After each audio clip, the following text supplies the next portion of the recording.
अगर तुमने मुट्ठी जन्मों जन्मों से बांध रखी है तो खोलना मुश्किल होगा। जड़ हो गई हैं अंगुलियां, हाथ बंध गया है। बस इतनी ही बात है।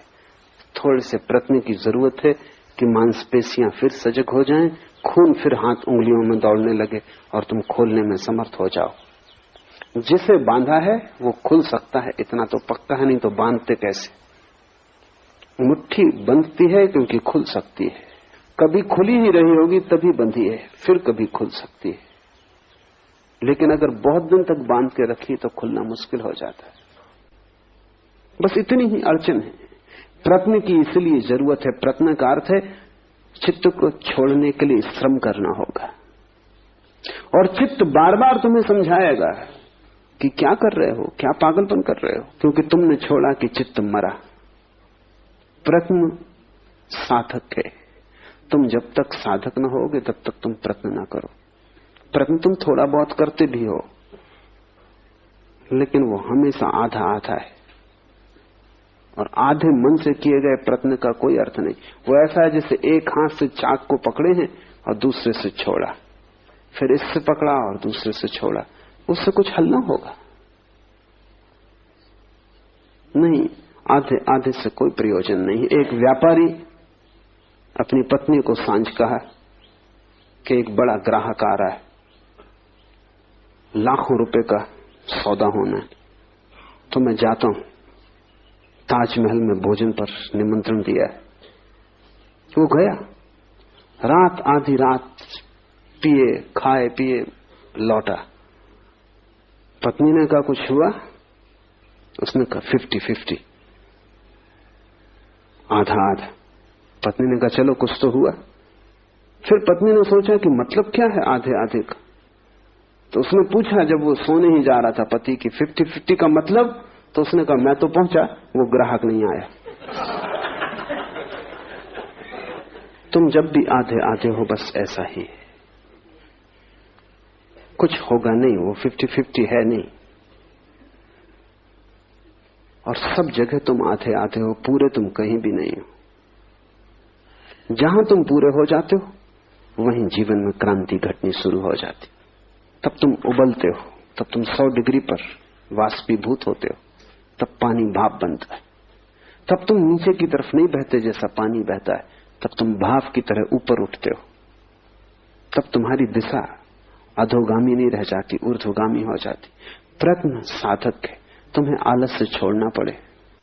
मेरे पास लोग आते हैं, वो कहते हैं कि सुबह का ध्यान जरा मुश्किल, 6 बजे आने में कठिनाई होती। तुम समझ ही नहीं रहे कि तुम क्या कह रहे हो।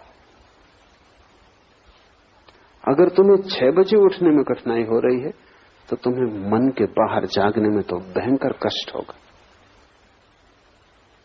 अगर 6 बजे उठने में तुम्हें इतनी मुश्किल मालूम पड़ रही है तो जीवन के चाक से छलांग तुम कैसे लगाओगे।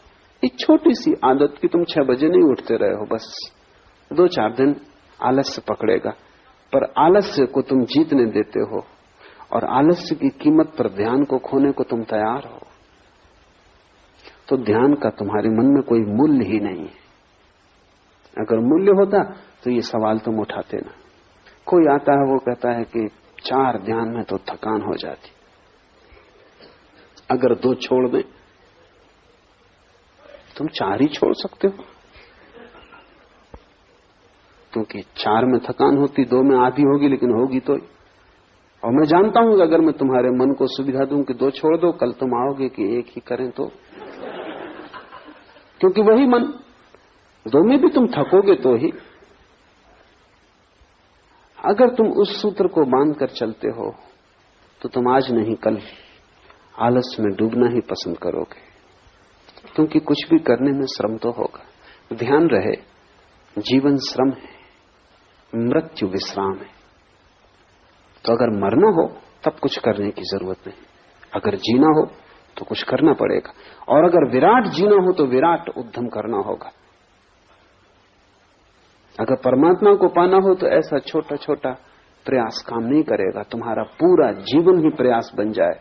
तुम रत्ती रत्ती दांव पर लगा दो अपने को, कुछ भी तुमने बचाया तो तुम चूक जाओगे। यहां पूरा ही दांव लगेगा तो ही तुम बच सकते हो।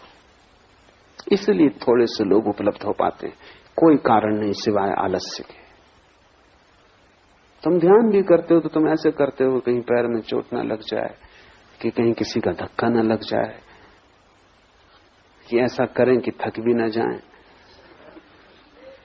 तुम कर ही क्यों रहे हो? तुमसे कहा किसने? लेकिन तुम साफ भी नहीं हो, तुम ऐसे धुंधलके में जीते हो जहां सब अंधेरा अंधेरा है। तुम्हें यह भी पक्का नहीं कि तुम यहां आ कैसे गए, कैसे चले आए। तुम कोई आ रहा था, तुम साथ आ गए, कि सोचा चलो देखें, कि चलो देखें दूसरे क्या कर रहे हैं। तुम ऐसे ही धक्के खा रहे हो, और ऐसा अनंत जन्मों से चल रहा है, लेकिन धक्कों से कोई मंजिल पर नहीं पहुंचता। मंजिल कोई संयोग नहीं है कि तुम किसी भी भांति पहुंच जाओगे। मंजिल एक गंतव्यपूर्ण यात्रा है। मंजिल एक दिशा की तरफ सारे जीवन की धारा को लेकर चलने का श्रम। मंजिल एक संकल्प है। संकल्प करते ही तुम्हारा मन एक धारा में आ जाता है, शक्ति इकट्ठी हो जाती, तो ऊर्जा तुम में महान है।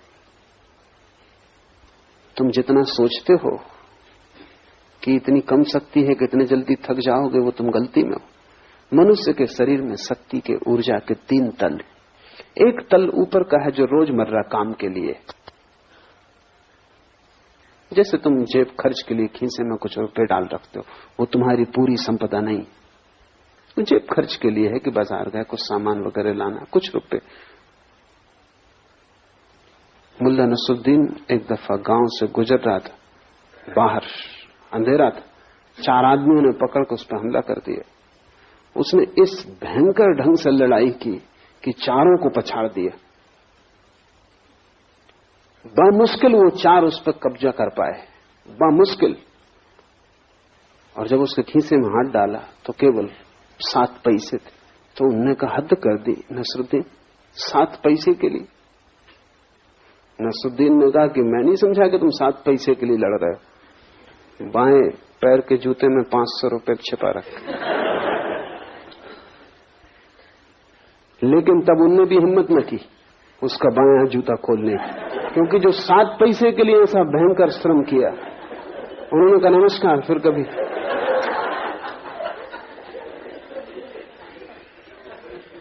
वो जो तुम्हारी रोजमर्रा की ऊर्जा है वो 7 पैसे से ज्यादा नहीं है। वो रोज काम के लिए है, उठना बैठना, भोजन करना, पचाना, सोना, कामधाम, ऊपर का अंग है, खीसे में पड़े हुए पैसे। जब तुम ध्यान शुरू करते हो वो चुक जाती, जल्दी चुक जाती, क्योंकि ध्यान उसने कभी किया नहीं, वो एक नया क्रम शुरू हो गया। अगर तुम उसकी ही बात मान के रुक गए तो तुम कभी ध्यान न कर पाओगे, उसकी तुम सुनो मत। अगर तुम किए ही गए, जल्दी ही तुम पाओगे कि दूसरे तल की ऊर्जा संलग्न हो गई।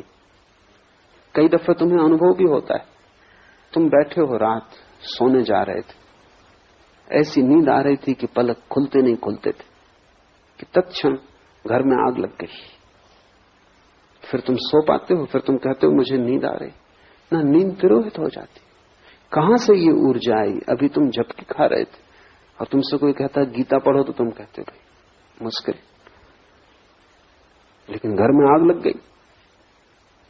गीता छोड़ सकते थे, लेकिन घर में आग लग गई। अब तुम दौड़ रहे हो, भाग रहे हो, बुझा रहे हो, और आग भी बुझ जाएगी तो भी अब इस रात तुम सोने वाले नहीं।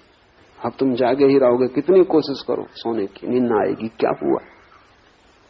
दूसरा तल जो रोजमर्रा शक्ति का नहीं है, संरक्षित तल टूट गया। उसके टूट जाने के कारण तुम इतनी ऊर्जा से भर गए हो कि सब नींद खो गई। अगर तुमने ध्यान का प्रयोग जारी रखा, तुम थके ना, जल्दी ही दूसरी ऊर्जा उपलब्ध होगी। उसके उपलब्ध होते ही तुम पाओगे कि कितना ही ध्यान करो, थकने वाला नहीं है, कुछ भीतर खर्च होने वाला नहीं। ये भी दूसरा तल है, एक तीसरा तल है। ये दूसरा तुम्हारा खजाना है, ये भी चुक सकता है, इतनी आसानी से नहीं जितनी आसानी से पहला तल चुकता है। ये भी एक दिन चुकेगा। महत उपाय तुम करते रहोगे ध्यान के, तो एक दिन ये भी चुकेगा, और तब तीसरा तल टूटता है, वो तल तुम्हारा नहीं, वो परमात्मा का है, वो कभी भी नहीं झुकता। लेकिन अगर तुमने आलस्य किया तो तुम दूसरे तल पे ही नहीं पहुंचोगे, तीसरे पर पहुंचने का तो कोई सवाल नहीं। परमात्मा परम ऊर्जा है, तुम्हारे भीतर ही छुपा है। पहला तल तुम्हारे मन का, दूसरा तल तुम्हारी आत्मा का, तीसरा तल परमात्मा का। मन को चुकाओ तो आत्मा की ऊर्जा उपलब्ध होगी, आत्मा को भी चुका दो तो परमात्मा की ऊर्जा उपलब्ध होगी, जो शाश्वत, जिसके फिर चुकने का कोई उपाय नहीं। फिर तुम विराट के साथ एक हो गए। इसलिए शिव कहते हैं प्रयत्न साधका।